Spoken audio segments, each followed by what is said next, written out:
जेकर कतना गीत सुपरहिट भइल बा अनाज ले पुरान भइल। हां जी हमार गार्जियन शशि बावला चाचा के सुपुत्र हमारे भाई पवन भी आइल बड़े। समय रही तो मनन बाबा से आग्रह करब कि इनको के दुगो गीत गवावे को।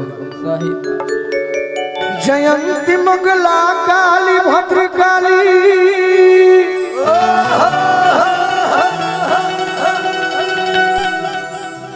कपालिनी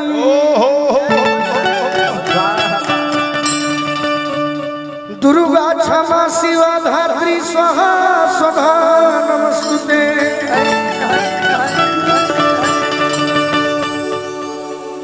जननी के जननी हौ जननी जनक के तू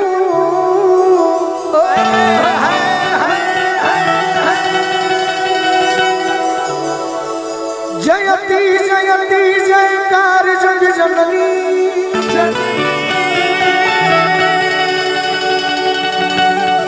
जननी तू जोगिन के विषयन के भोगिन के सुनिलो न हमरो पुकार जग।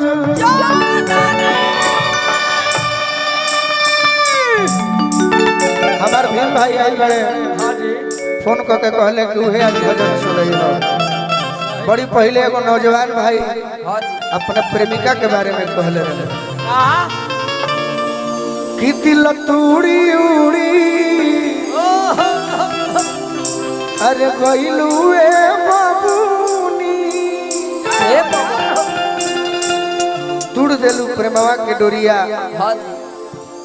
बीड़ा वाली माई से को हम 2 मिनट में अरे काहे नहीं खू आवत ए मैया लइका तोहरो बोलाओ ना।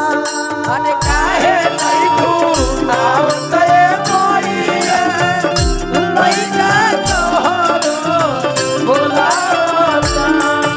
अरे काहे नहीं खू आवत ए मैया लइका तोहरो बोलाओ ना। अरे काहे नहीं खू आवत ए मैया लइका तोहरो बोलाओ ना। कबले मुसुधी आए माई हो बेटा भाई नहरा के गोहराओ कमले बुद्धि आए माई बेटा तोहरे बोलाओ ना। अरे काहे नहीं खू आवत ए मैया लइका तोहरो बोलाओ ना। अरे काहे नहीं खू आवत ए मैया लइका तोहरो बोलाओ ना।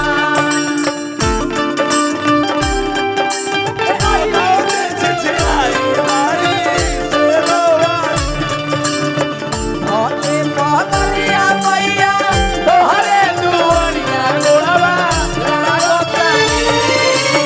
अभी लागे अपना तू हरदम हंसई हई है लागो तानी। लाइक पर ध्यान देबो तो सामने चले। अपना तू हरदम हंसई हई है लागो तानी। अरे काहे नहीं खू आवत ए मैया लइका तोहरो बोलाओ ना। अरे काहे नहीं खू आवत ए मैया लइका तोहरो बोलाओ ना। सब दे दो गले घरे निकले। वार्ड नंबर 10 से पप्पू मिश्रा जी हां जी हमार बड़का भैया की ओर से बहुत बहुत आशीर्वाद मिलल। सब दे दो, सब दे दो। से आशीर्वाद मिलल। जितना बा सब दे दो। भौ कहता कि माई ए भाई भीम भैया की ओर से आशीर्वाद मिलल। निपटे गवार बनी छूटल बा पढ़ैया पढ़ाइया हो पढ़ैया कहूँ के लूर ना हो गीत गवैया गवैया हो गीत गवैया हो खना सोहैया सरद मैया गोलू आई नहर के बुलाओ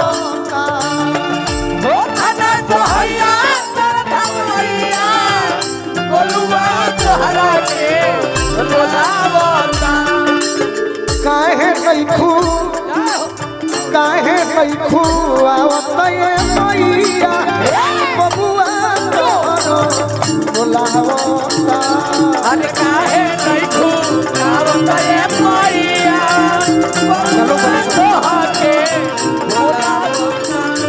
अरे काहे नइखू आवत ये मैया लइका तोरो बोलावता अरे काहे नहीं खूब ये मैया लड़का तो हके बोलावता